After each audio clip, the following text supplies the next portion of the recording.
Hi, I'm Ben with Basurvival. Today I'm going to do a series of videos on making fire with primitive technology. I'm not going to use a knife, I'm not going to use any paracord. I'm going to try and build it all from scratch. So the first thing I need to do is find some rocks, preferably kind of flint or shorts, that I can bash into smaller pieces and make sharp edges. So that's what I'm going to do first. I'm going to break it down into maybe 3 videos, one with making the tools that I'm going to need, one where I'm going to be making the cordage, making the actual set, and then one where I put it all together and try and make the fire with the processes I need. So I found a nice piece of, I'm not sure what sort of rock it is, but it's some sort of flint or quartz. It's quite a nice rock. When you hit it, it fractures into fairly sharp pieces. So I'm just going to have a bit of a go at, not necessarily flint knapping, but I just want to break shards off it that'll be sharp enough to use as a tool. And like I say, flint knapping is something that I've been reading about. So I want to sort of start experimenting with it and see if I can make maybe a decent arrowhead or sharp knives and things, but that's sort of progress onto that at the minute. I just want to make usable tools. So I've got a piece of roll mat just to protect my knee, and I've got a glove for my left hand. I found a quite nice heavy stone which I can use to strike off edges. Angles. Flint knapping is not like wood carving where you follow the grain. It's all to do with following the angles. You need to be looking for angles that are less than 90 degrees, and the shallower the angle, the better.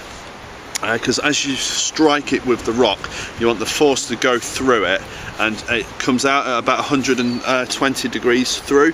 So if it's too thick, say I was trying to break this corner off here, the force that's going to be required to go all the way through the rock is you're not going to have any control over where it's going to go, and it's going to shatter. Whereas if you get a nice flat edge, you can strike it right and it should create thin platforms. That's the theory anyway.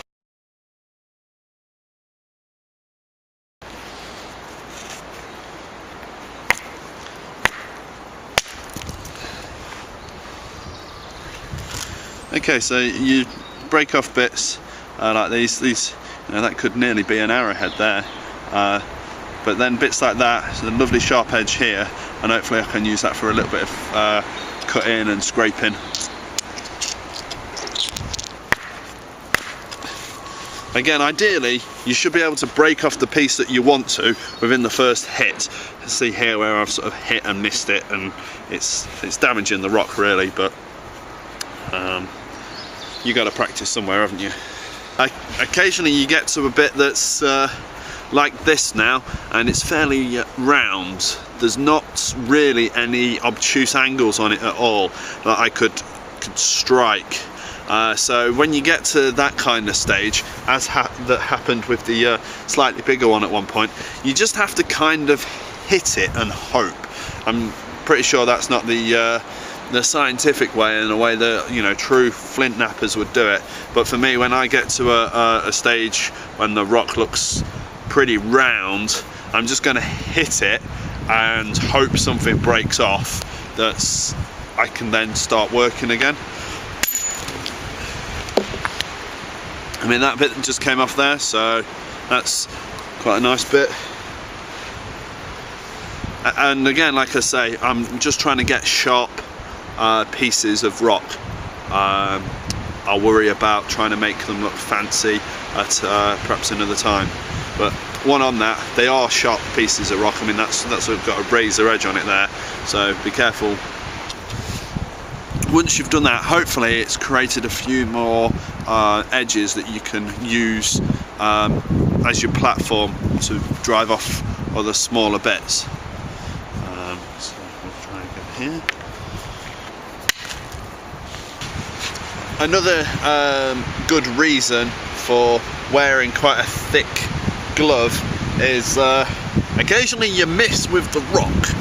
and you tend to hit your thumb or your finger a few times, and then there's lots of involved. So I've hit my thumb a few times, but the leather glove, it's not been too bad, and I think my thumb's still working and in one piece.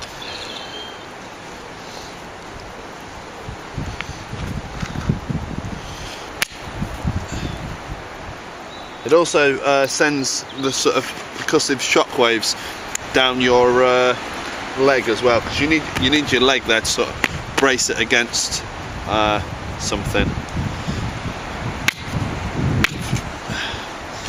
So you don't want to do that for too long either, because that hurts.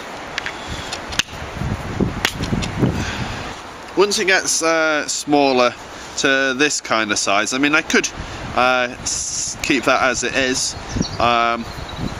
I've moved on to a smaller rock that I can be more precise with the hammer blows, so it's lighter as well, so I'm less likely to hit my fingers, so I don't really need the...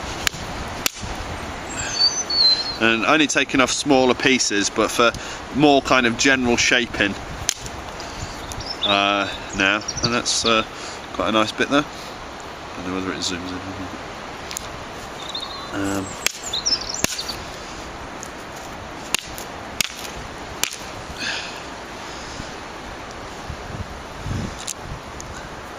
And the idea is I just want as many of the little sharp pieces as possible, because they will break very easily and get blunts, so you just swap it out for another piece rather than actually napping the edge sharp again.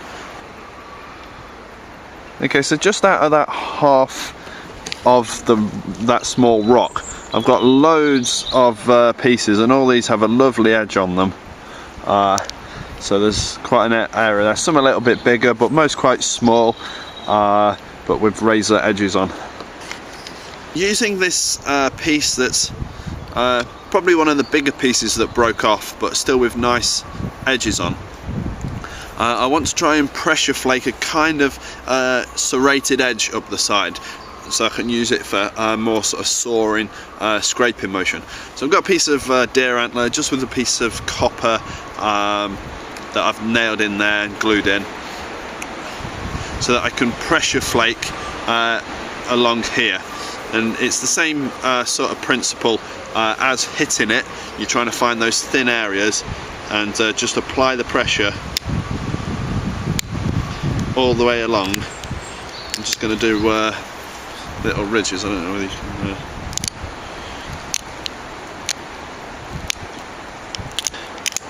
Yeah, as I say, same theory, just in a smaller scale as when you with the big rocks. You're looking for those small platforms that are thin and not requiring a lot of force, and then breaking it off in small parts. So once you've done one side, sort of flip it over and do the gaps in between. So even just that little bit, there's quite a nice sharp edge there.